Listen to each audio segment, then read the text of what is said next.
¿Qué tal, amigos? Muy buenos días, bienvenidos a su programa Ideología, comentando las ideas. Como siempre, un placer tenerlos aquí en este programa, el día de hoy transmitiendo desde las bellas instalaciones del restaurante La Fonda de San Miguel, en el centro de la ciudad de Guadalajara. Muchísimas gracias por habernos abierto las puertas y estamos el día de hoy con la maestra María Justina Magallanes, que es maestra en Derecho Constitucional, además es doctorante en competencias educativas, da clases en la licenciatura en Derecho en Ciénegas y en la maestría en Derecho en el Centro de Estudios de México. Maestra, muchas gracias por estar el día de hoy con nosotros. Gracias a ustedes por la invitación. Maestra, la idea de invitarle el día de hoy es porque queremos abordar un tema que es un tema nuevo, es un tema que en México está causando muchísimos comentarios, pero también muchísima desinformación, porque siempre le preguntamos a quien conocemos que estudia Derecho, pero la realidad es que la invitamos porque usted es experta y además da clases de juicios orales. Me gustaría empezar con lo más sencillo, para fin de que nuestros amigos televidentes entremos en materia. ¿Qué es un juicio? Vamos a pasar un poco después al juicio oral, pero ¿qué es un juicio? ¿Qué se entiende por un juicio? Ok. Vamos a suponer que aquí nosotros efectuamos un consumo y que nos pretendemos retirar de este lugar sin pagar la cuenta. ¿Qué es lo que va a pasar? Pues mínima, el gerente lo que va a hacer es tratar de cobrarnos y nos va a seguir y a lo mejor hasta nos manda a golpear, ¿no? Pero entonces eso sería ir contra el Estado de Derecho. El Estado de Derecho nos indica que el poder se deposita en tres figuras, que es el Poder Ejecutivo, el Legislativo y el Judicial. El Poder Judicial es quien está a cargo de resolver las controversias que susciten entre particulares, se encarga de tutelar los derechos de los ciudadanos y resolverlos a través de una sentencia y de ciertos procesos. Entonces, juicio, de acuerdo a varios autores, se equipara a un proceso. ¿Qué es un juicio entonces? Es la forma en que un órgano jurisdiccional, es decir, un juez, conoce de la controversia que se suscita entre los particulares, la estudia, analiza y está facultado para resolverla. Tiene hasta una potestad para revisar que realmente se haya ejecutado la sentencia como él la dictó. Entonces es lo que sería un juicio, ese proceso para decidir por qué se quieren ir sin pagar la cuenta. Claro, y entonces, ¿en qué momento es que entra un juicio? Es decir, ¿cuál es el proceso? Primero, ¿actúo yo como un demandante? ¿Presento una queja? Sí, si volvemos al ejemplo de estas personas que se retiran sin pagar la cuenta, pues lo correcto de un Estado de Derecho, como lo mencionamos, sería que se dé parte a las autoridades. En este caso, quien primero tendría conocimiento del hecho delictivo sería la policía. Si se resulta que estos presuntos culpables tienen algo que investigarles, se van a consignar a la Fiscalía General, que a través del Ministerio Público tiene, de acuerdo a la Constitución, la obligación de investigar el delito y proseguirlo. Si se encuentra culpabilidad, entonces pasaría al órgano jurisdiccional, que es el juzgado, que es, como mencionamos anteriormente, quien decidirá si esa imputabilidad es adecuada o no, si son culpables o no, en una sentencia. Eso ya una vez que resuelve el juez. Sí. En ese inter hay una serie de procesos que actualmente en México están sufriendo cambios. ¿Cuáles son algunos de los principales cambios que van a sufrir estas partes? Primeramente, pues tendría que presentar la denuncia, en este caso que es materia penal, o la demanda si es materia civil o otra área del derecho, la parte actora, para exigirle al demandante, al juez, que revise las acciones de los demandados y concluya con la sentencia. El juicio, si ya entramos en materia penal y ya en el sistema acusatorio, tendría lugar únicamente si las partes no llegan a un arreglo, a un convenio, que es una de las bondades del sistema de justicia acusatorio, mediante el cual existen medios alternos de solución de controversias y que le conocemos en el mundo jurídico como justicia alternativa, a través de la cual primero se tratará de conciliar a las partes, luego intervendrá una parte más especializada, que sería una parte de arbitraje, Y si no se llega a un arreglo, entonces es cuando ya se pasaría a la etapa de juicio. Ahora, actualmente esto es el futuro y estaremos abordando el tema de juicios orales y justicia alternativa, pero actualmente esto es debido a que estamos fuera, digamos, de los medios de justicia en el mundo. En México estamos atrasados. ¿Por qué se da este cambio? Ok. Este cambio obedece a la alternancia que hubo en el poder en el año 2000.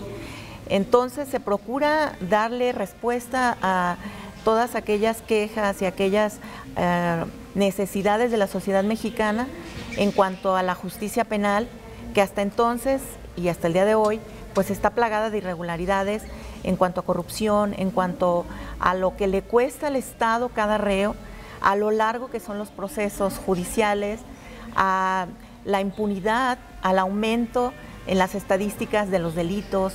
A esto obedece que el gobierno federal haya empezado desde esa etapa a generar muchas reformas estructurales y drásticas en todos sus niveles de gobierno y en todas sus instituciones. Esta reforma entonces se generó en el año de 2008, en junio de 2008, y le da la introducción al sistema de justicia penal acusatorio para resolver de alguna manera todas estas problemáticas que estaban aconteciendo con tanta frecuencia en nuestro país.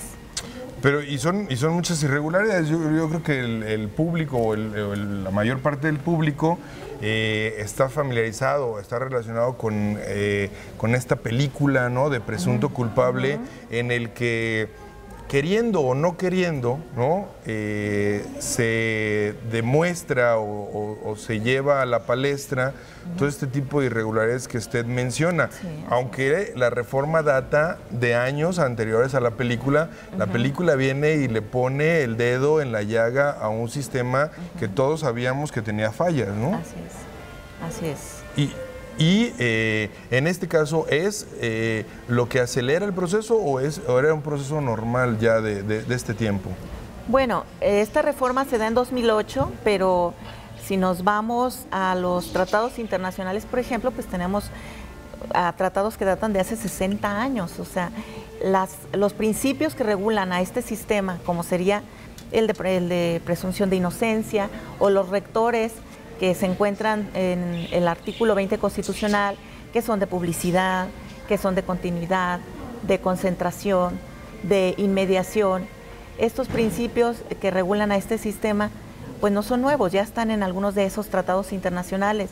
Y además, todos estos cambios obedecen a una globalización jurídica. Y si nos vamos más atrás, al origen de esta globalización, también tenemos esta tendencia a la protección de derechos humanos, que sucedieron posteriormente a la Segunda Guerra Mundial, en donde surge el neoconstitucionalismo, que es el nuevo paradigma del Estado de Derecho, el cual se convierte en un protector de derechos humanos, ya que si recordamos en la Segunda Guerra Mundial se suscitaron hechos amparados en un Estado de Derecho constitucional que generaron los genocidios.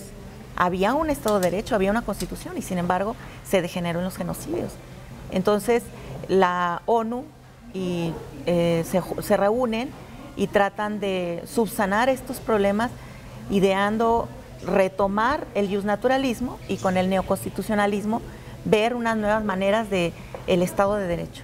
Un Estado de Derecho protector de derechos fundamentales y que proteja sus garantías tanto de la víctima como del ofendido, si ya nos pasamos a la materia penal.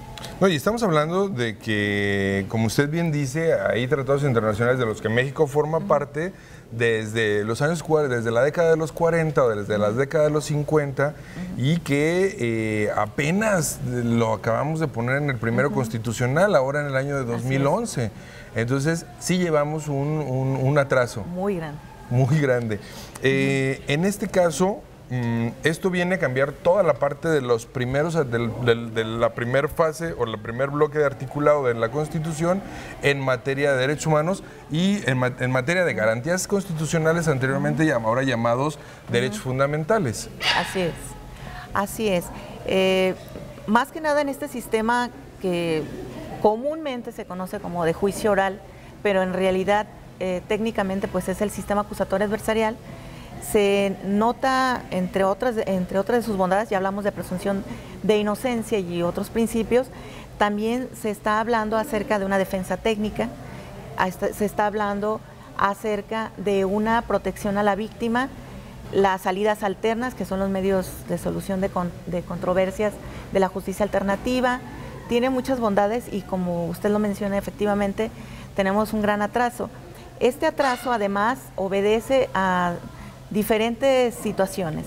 La doctora María de los Ángeles Fromo, que es la titular de CETEC, nos indica en algunas declaraciones que ha dado a los medios que lo que falta es voluntad política.